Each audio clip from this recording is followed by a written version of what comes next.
The evening my father raised his hand toward the driveway and told me to walk out with nothing but the jacket on my back, I understood that the very people meant to guard your heart can be the ones who break it beyond repair. Standing in the downpour, clutching a single battered duffel bag, I watched the estate that had been my whole world vanish behind the wrought iron gates, and something inside me cracked open forever. I had no cash, no vehicle, nowhere to sleep, and not one relative brave enough to intervene. What nobody in that driveway understood was that before the sun rose again, everything they thought they knew about me would be turned inside out. Before this story unfolds, if you believe compassion is never a weakness, that people deserve second chances, and that good hearts eventually find their reward, take a second to like this video. Drop a comment letting us know where you're tuning in from. Share this with someone who could use a little hope. And subscribe for more stories that prove kindness still exists in this world. For as long as I could remember, I existed in the long shadow of my father's relentless standards. Edmund Cole was among the most powerful businessmen in the city, admired by everyone who only ever saw the tailored suits, the glittering charity galas, and the practiced smile he reserved for cameras. Behind closed doors, though, affection came with a price tag. Every accomplishment was weighed against someone else's, every stumble treated as further evidence that I'd never measure up. And every dream that didn't align with his blueprint was met like a personal insult. When my mother died during my sophomore year of university, whatever warmth remained in our house left with her. My father drowned himself in work, and I drowned myself in mine, chasing a nod of approval that never quite arrived. I finished school with top honors, launched a handful of successful tech ventures, and quietly saved and reinvested nearly everything I made instead of spending it. And still, every time he looked at me, I saw disappointment, as though my mere existence was somehow a letdown. Everything came to a head one evening at the dinner table. My father announced, without asking, that I'd be stepping in as executive vice president of his company. When I told him, calmly, that I intended to keep building my own investment firm rather than live forever under his shadow, the room went dead silent. His face flushed red with fury. To him, turning down his offer was the same as turning my back on the family entirely. Within moments, years of buried resentment came pouring out. He called me selfish, ungrateful, arrogant. Then, in front of relatives who sat frozen and said nothing, he had security walk me to the door and swore I'd never see another cent from him. Crossing that threshold that night was the loneliest walk I've ever taken. I wasn't grieving the money. I was grieving the last thread of hope that my father might one day tell me he was proud of who I'd become. I spent that night huddled on a park bench by the water, listening to the hum of distant traffic, wondering how love could vanish so completely, so fast, but things aren't always what they seem. Long before that night, my mother had taught me something I never forgot. Real security comes from building something that can't be taken from you. So I had spent years quietly funneling money into startups, commercial properties, and clean energy ventures, all while everyone around me assumed I was just another rich kid coasting on his father's name. For almost a decade, I kept every investment to myself, my father included. I wanted whatever I built to belong to no one but me. The next morning, after splashing water on my face in a gas station bathroom and grabbing a cheap breakfast with the emergency bills tucked in my bag, I made a single phone call. Less than half an hour later, a black sedan pulled up to the curb.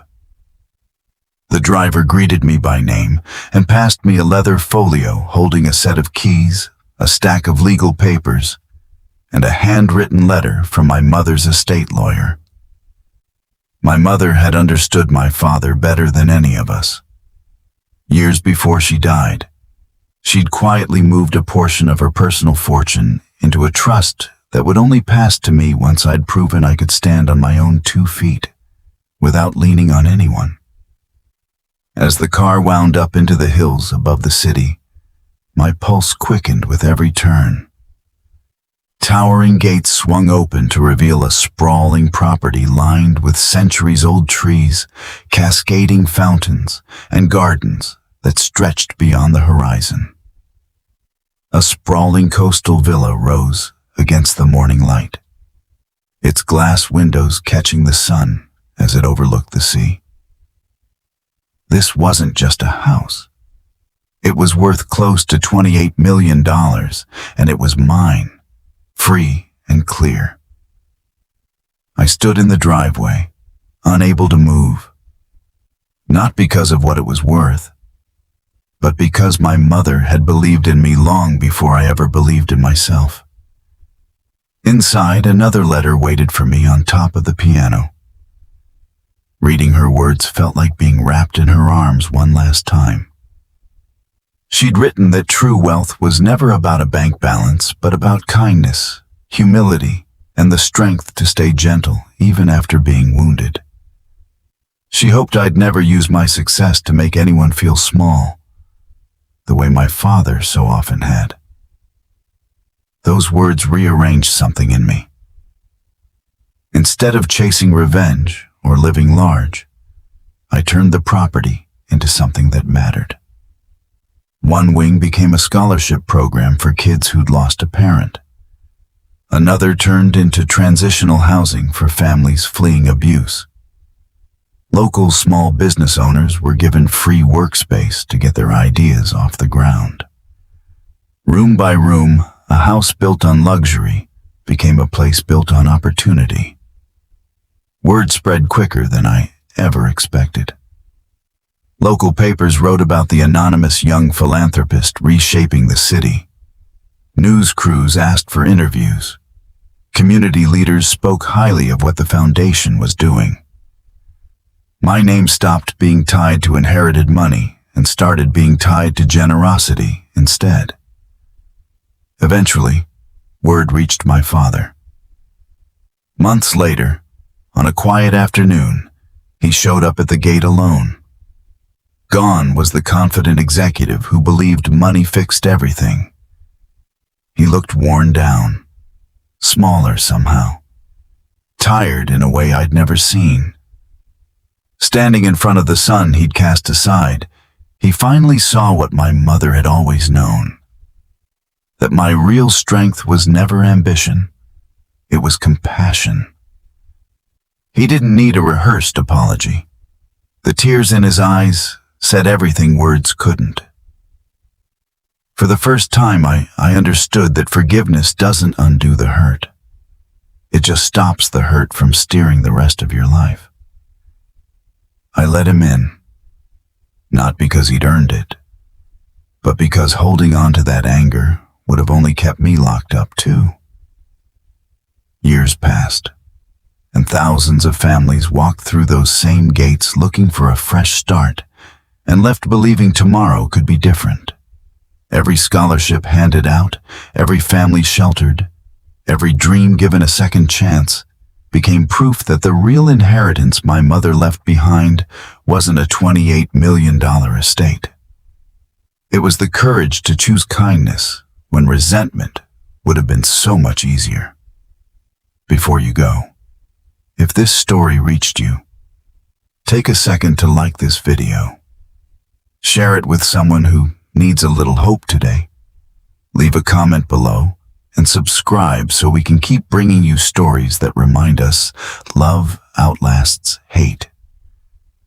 And if you believe forgiveness is one of the strongest things a person can offer, drop the words, "kindness always wins," in the comments. Standing on that balcony, watching the sun rise gold over the water, I realized my father hadn't actually left me with nothing. Without meaning to, he'd pushed me toward the life I was always supposed to live. The house behind me was beautiful, but it was never the real treasure. The real treasure was learning that no rejection can stop someone who chooses hope over revenge, grace over pride, and love over bitterness. Sometimes losing everything is just life's way of walking you toward who you were always meant to become.